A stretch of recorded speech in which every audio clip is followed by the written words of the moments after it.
What if the reason you can't accomplish your goals or create a better life is because you've spent years saying yes to everything and everyone but yourself? Every time you agree to what drains you, you say no to what could transform you. No to your goals. No to your peace. No to the deep creative life that's been calling you. You cannot serve your own becoming while living in constant submission to someone else's urgency. This is how we lose ourselves, quietly, politely, in the name of being good. We don't fall, we dissolve. It starts with small, well-intentioned betrayals. The dinner you didn't want to attend, the favor you didn't have time for, the endless obligation masquerading as opportunity. They seem harmless, but over time, these tiny acts of self-abandonment become the architecture of your life. You stop asking, "What do I want?" You start asking, "Who needs me now?" And here's the deeper danger. You begin to think that this is noble, that erasing yourself is a kind of moral high ground, that always being available makes you lovable, that pleasing everyone is the price of being good. But Carl Jung warned us, the most terrifying thing is to accept oneself completely. Because once you do, the whole game changes. You stop living for approval. You stop needing permission. You stop performing your worth. And when you stop performing, the mask slips.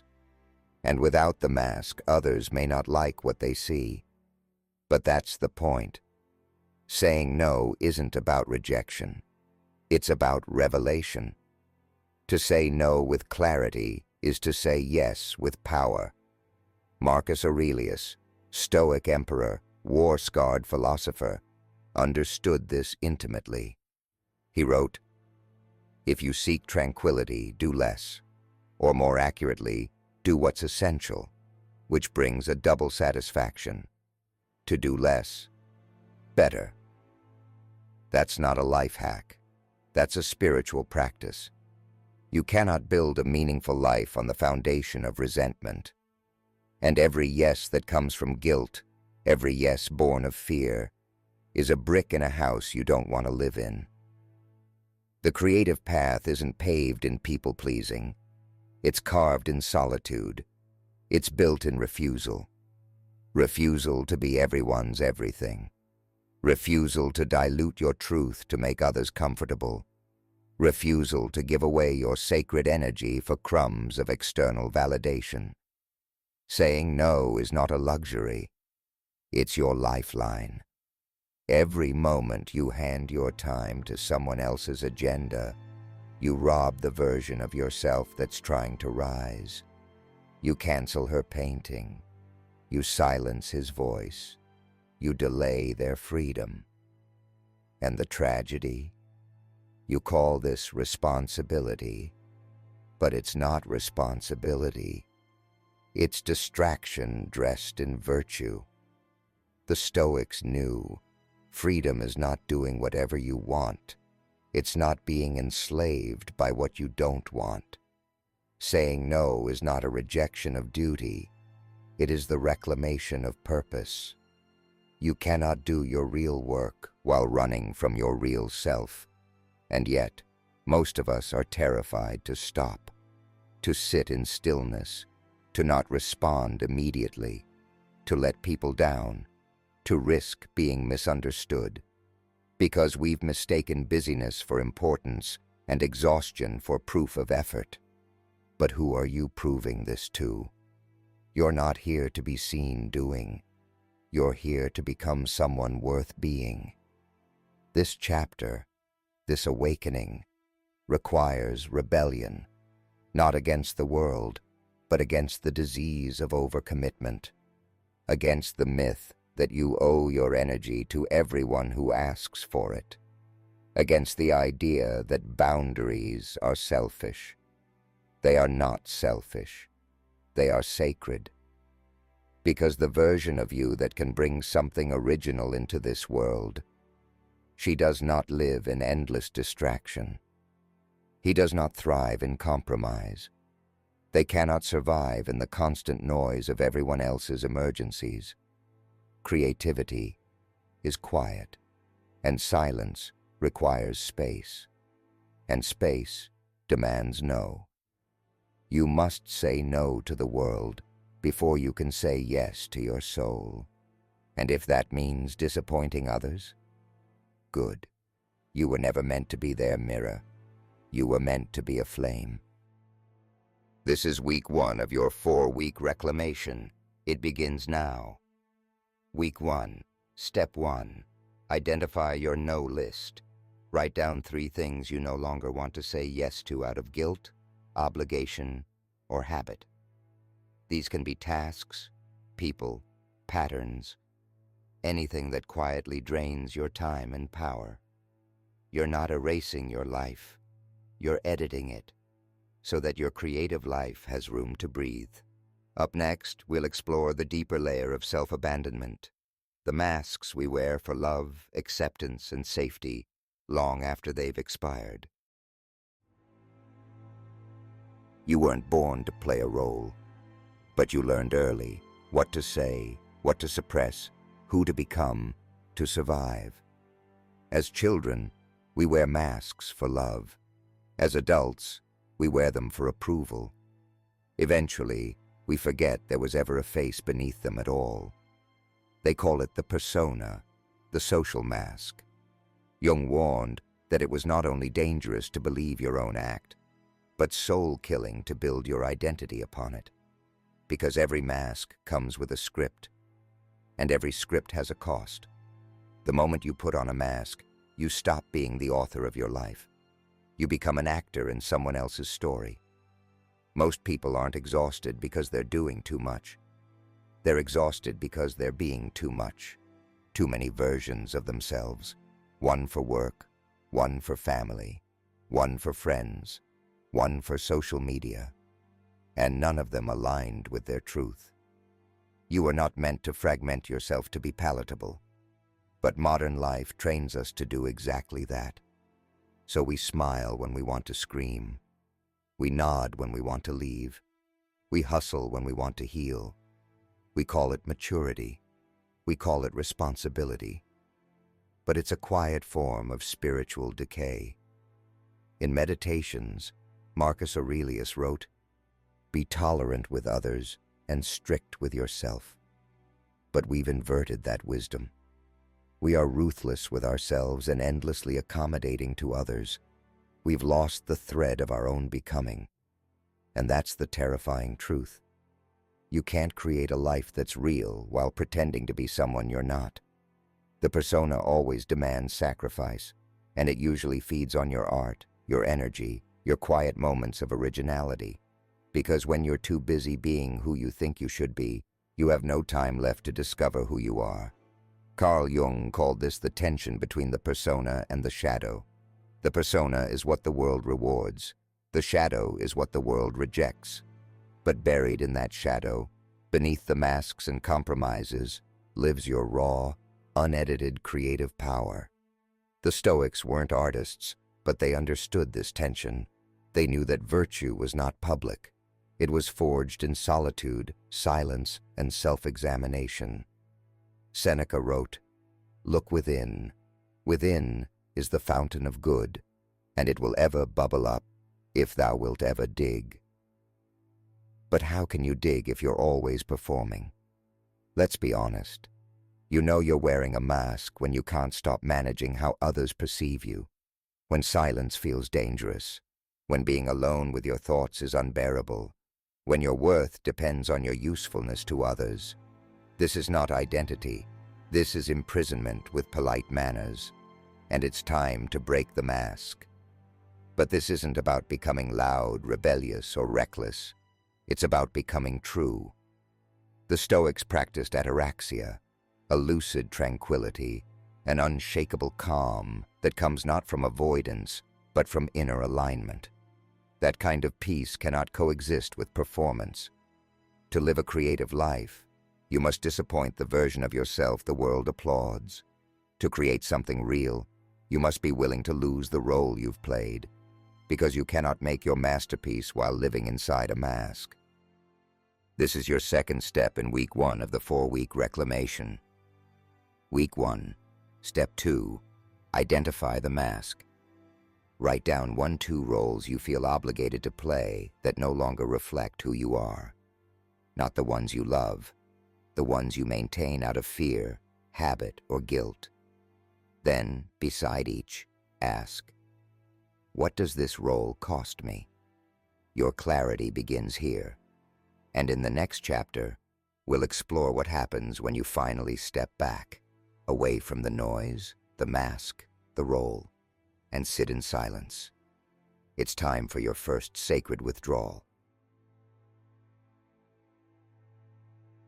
Most people think stepping back is weakness. That silence means you're lost. That being unavailable makes you selfish. But that's only true if your life is still built on performance. If you've ever felt like your energy is being siphoned off before you even start your day, you're not alone. You've been surrounded by noise for so long that it feels normal. Constant input, expectations, interruptions, approval chasing disguised as productivity. But here's the truth. You cannot reclaim your power in a world that keeps you reacting. Power is reclaimed in stillness, in disconnection, in conscious withdrawal. Carl Jung understood this well. When the world becomes too loud, the soul begins to retreat inward, not to escape, but to survive. And the creative self? It suffocates in noise. The Stoics practiced this retreat not as isolation, but as purification. Marcus Aurelius wrote of withdrawing into oneself, not as an escape from responsibility, but as a return to reason, a reset, a sharpening. They knew what modern culture has forgotten. Withdrawal is not a breakdown, it's a breakthrough. But here's the catch. Stillness doesn't feel peaceful at first. It feels itchy, loud, unbearable. Because in that silence, the guilt shows up, the buried truths, the voices you've been drowning out with activity. That's where the work begins. Because if you never get quiet, you'll never hear the subtle signals of your true self. You'll keep saying yes before you even know what you want. You'll keep chasing clarity in podcasts, timelines, other people's opinions. Silence is not the absence of noise. It's the presence of self. But most of us are terrified to meet ourselves there. That's why sacred withdrawal is so radical. Because it requires you to be no one for a moment. No mask, no role, no audience. Just you, in that raw place where you don't need to prove anything. And that's where the real voice returns.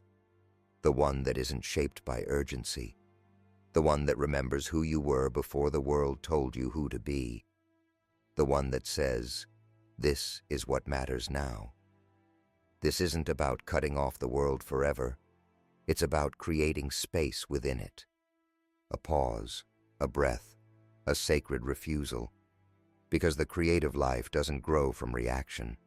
It grows from rhythm. And rhythm is born in rest.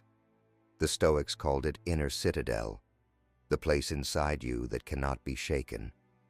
But it only reveals itself when you stop performing long enough to find it. So pull back, not to hide, but to hear, not to run, but to remember.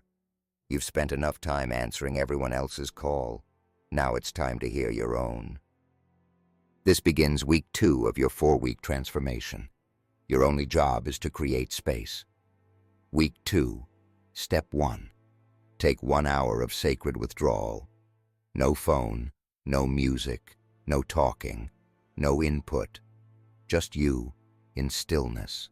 A walk, a journal, a room, a chair. Whatever gives you solitude. It doesn't have to be perfect. It just has to be quiet.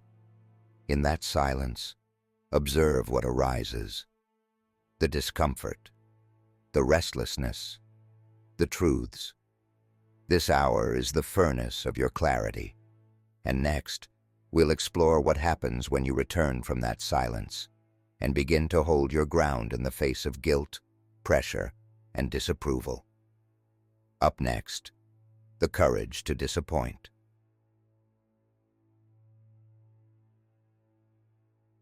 You finally step back. You choose stillness. You listen. You say no. And what comes rushing in? Not peace, not right away. What comes first is guilt, a thick, clinging shame that wraps itself around your silence like you've done something wrong. It tells you you're selfish, cold, inconsiderate, that you owe people your energy, your time, your yes. But let's be honest, that guilt, it's not morality, it's withdrawal symptoms. You're detoxing from a lifetime of overfunctioning, from self-worth built on compliance, from a personality shaped to prevent disappointment. And now you're breaking the pattern. This is where most people cave. They take one step toward freedom, feel the backlash, internal or external, and immediately retreat. Back into performance, back into people-pleasing, back into the role. But here's the truth that separates creators from performers. You will disappoint people, and you must learn to survive it. Not everyone will understand your boundaries.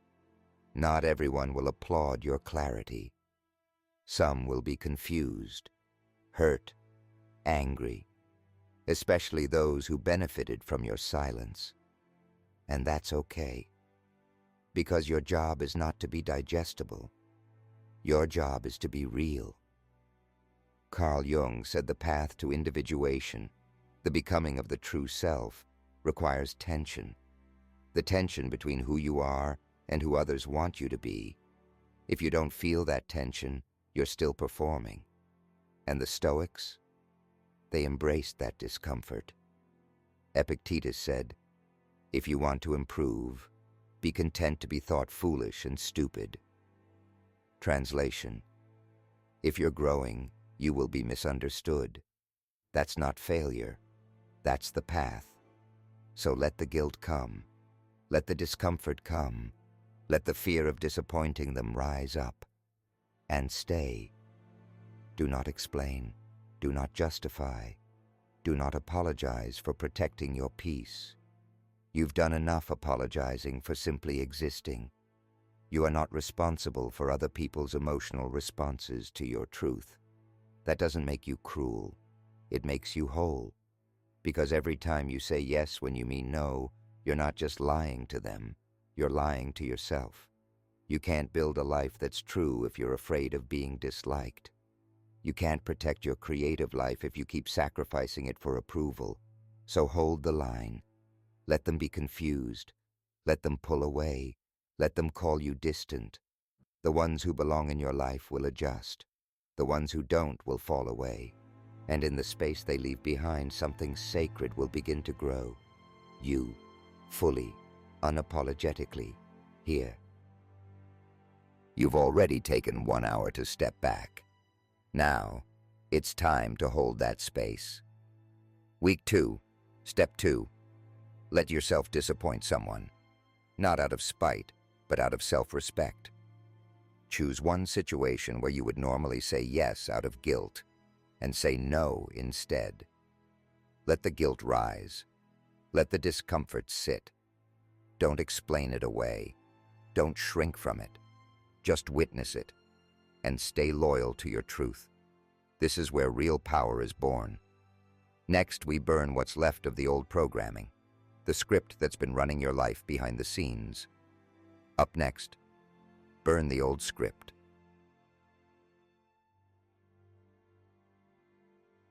There's a story running your life. You didn't write it, you didn't choose it, but you've been following it for so long, you started calling it your personality. It tells you what's possible, what you're worth, how big you're allowed to dream. It tells you how to behave, who to be, and what will happen if you step outside the lines. And it's not written in words, it's written in shame. You were given this script before you even had language to resist it. A look, a punishment, a silence, a rejection. You learned to perform for love, to achieve for safety, to shrink for survival. And now here you are, grown, aware, conscious, and still obeying a script that was built for a different version of you. A version built in fear. Carl Jung called it the shadow, the unconscious hidden framework that drives your choices from beneath the surface. The Stoics called it false belief. They knew that freedom wasn't just a matter of willpower. It was about unlearning what never belonged to you in the first place. Epictetus said, "It is not events that disturb people, it is their judgments concerning them." Your life is being shaped not by truth, but by judgments you never questioned, and it's time to question them. Because if you don't burn the old script, you'll spend your life updating the scenery, but never changing the stage. New job, same self-doubt. New relationship, same people-pleasing. New project, same creative block. This is not a mindset problem, it's a programming problem. So let's get honest. What's the core line of the story that's running your life? Is it, "I have to be useful to be loved. If I rest, I fall behind. I'm too much. I'm too late. I need permission to start"? That's the virus. And you don't fix a virus by negotiating with it. You purge it. You burn the old script, not with rage, but with clarity. Not by pretending it didn't shape you, but by refusing to let it define you. Burn the line that says you need to be perfect. Burn the one that says your voice is too loud. Burn the one that keeps you working when you need to rest. Burn the one that makes you think you need someone else to say, "Go." This is your life. You do not need permission to begin. What replaces the script isn't noise. It's a single, grounded truth. One that feels so quiet, it almost sounds like remembering. You don't have to become someone new. You just have to stop pretending to be someone else. And you do that one sentence at a time. You're now entering week 3 of your transformation. This is the week you take authorship. Week 3, Step 1. Identify one core belief that no longer serves you. Write it down. Don't soften it. Don't dress it up. Then cross it out. Literally, strike a line through it, and beneath it, write the truth you're choosing now. Not a cliché, not fantasy. Something solid and grounded. Something you can act from. Old script. I have to earn rest. New truth. Rest is part of my power. This one sentence is the crack where the light gets in. We build from here. Next, we align your actual life to match this truth. No more fragmentation. Up next, the discipline of alignment. You've burned the script. You've named the lie. You've chosen a new truth. Now comes the part no one can do for you. Living in a way that matches it. This is where transformation becomes real. Because truth without alignment is just noise. Another idea, another intention, another sentence you forget by morning. Alignment means your choices match your values. Your time reflects your priorities. Your actions support your evolution, not your old identity. And this doesn't happen by accident. It requires discipline, not the shame-based kind you were raised with, not punishment, not restriction, not hustle, but sacred discipline. The devotion to stay true to what you now know is real. This is what the Stoics lived for, not emotionless rigidity, but coherence. Marcus Aurelius didn't try to be everything to everyone. He said, "If it is not right, do not do it. If it is not true, do not say it." Alignment is simple, but it's not easy. It means changing your environment, not just your mindset. It means confronting the gap between your calendar and your calling. It means restructuring your day to support your actual self, not the one you perform for others. Because if you don't build around your truth, your life will revert to the lie. You say you value rest, but your day is packed with burnout. You say you value art, but you treat it like a guilty pleasure. You say you want freedom, but you schedule yourself like a prisoner. And it's not because you're weak, it's because your system is still loyal to your old self. So now we rebuild the system. Start small, start honest, start clear. What do your mornings need to feel grounded? What do your evenings need to support rest? What habits pull you back into unconsciousness? What boundaries keep you in alignment? This is how you build power, not with intensity, but with consistency. You don't need to fix your whole life. You need to stop betraying it. And you do that by acting from your truth, over and over again, until it becomes your new default, until your life hums with the frequency of you. This is your final transformation week. It's time to realign your outer world with your inner truth. Week 4. Step 1. Choose one part of your life to bring into alignment. Just one. Your morning routine, your workspace, your relationships, your inputs. Make one physical, visible change to support the truth you wrote in week 3. Clean the space. Cancel the thing. Shift the habit. Whatever it is, make it real. Let this change become your anchor. Because aligned living isn't about doing more. It's about doing what matters and letting everything else fall away. Next, we close this journey with the final shift: how to design your life forward as an architect, not a survivor. Up next, becoming the architect.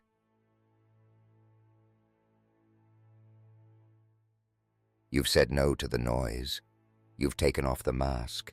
You've stepped back, sat in the silence, and held your truth through the guilt. You've burned the old script. You've taken your first steps in alignment. Now it's time to build forward. This isn't about going back to who you were before the world got loud. This is about becoming the person you were always meant to be, before the world told you who to become. Most people drift. They wake up into a schedule they didn't choose, live out values they didn't define, and wonder why everything feels hollow. But you've done something different. You've stepped out of the current, and now you must design the path ahead on purpose. This is the shift from healing to creating, from survival to authorship, from wondering who you are to deciding what you'll build. This is what Carl Jung meant when he said the unlived life of the parent becomes the burden of the child. If you don't claim your truth and live it out fully, you pass on a blueprint of fear. But when you build with awareness, with intention, with clarity, you don't just create a life. You create a legacy. And legacy doesn't begin when you're famous. It begins when your daily actions reflect your deepest truths. This is your power now, to walk into each day and ask not, what do I have to do, but what world am I building? What kind of systems support your genius? What kind of space evokes your peace? What kind of rhythm fuels your creativity, your energy, your strength? And more importantly, what kind of person are you becoming through the life you're designing? The Stoics believed that philosophy wasn't something you thought. It was something you practiced. They didn't strive for perfection. They aimed for alignment, for congruence, for inner peace earned through daily action. And that's your task now, to keep building, not out of fear, not out of pressure, but out of devotion to the life that feels like yours. Because now you've seen what most people never do. That transformation is not a moment. It's a choice, made over and over again, until your reality matches your soul. You are no longer seeking your power. You are structuring your life around it. That's what architects do. They don't wait for inspiration. They build the frame. And within that frame, miracles happen. You've completed all 4 weeks. You've said no. You've withdrawn. You've burned. You've aligned. Now, you design forward. Integration. Write your new foundation. One page, one document, one declaration. Define your ideal creative life, what you're no longer available for, what your days look like when you're fully aligned, what version of you now leads the way. Then, make one final, visible shift that embodies your new path. This might be rearranging your space. It might be putting a recurring reminder on your calendar. It might be the first post, the first product, the first painting, the first truth you've ever spoken out loud. It doesn't matter how small it is. It matters that you begin. And from here forward, that's the work. To stay awake, to stay intentional, to stay in rhythm with the version of you that's no longer waiting.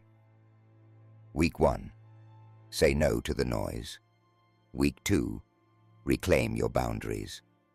Week 3, burn the old script. Week 4, realign your life. Now, design forward. If this journey moved something in you, don't let it fade. Bookmark this video. Start from the beginning and do the actions again. This is your creative ritual now. And subscribe, because we're just getting started. In the next episodes, we'll dive deeper into how to create without needing validation, how to build systems that protect your energy, how to access your creative flow without burnout, how to use Stoic and Jungian wisdom to face fear, resistance, and the pressure to conform. You are the creator, the architect, the author. Let them watch. Let them doubt. You're already building.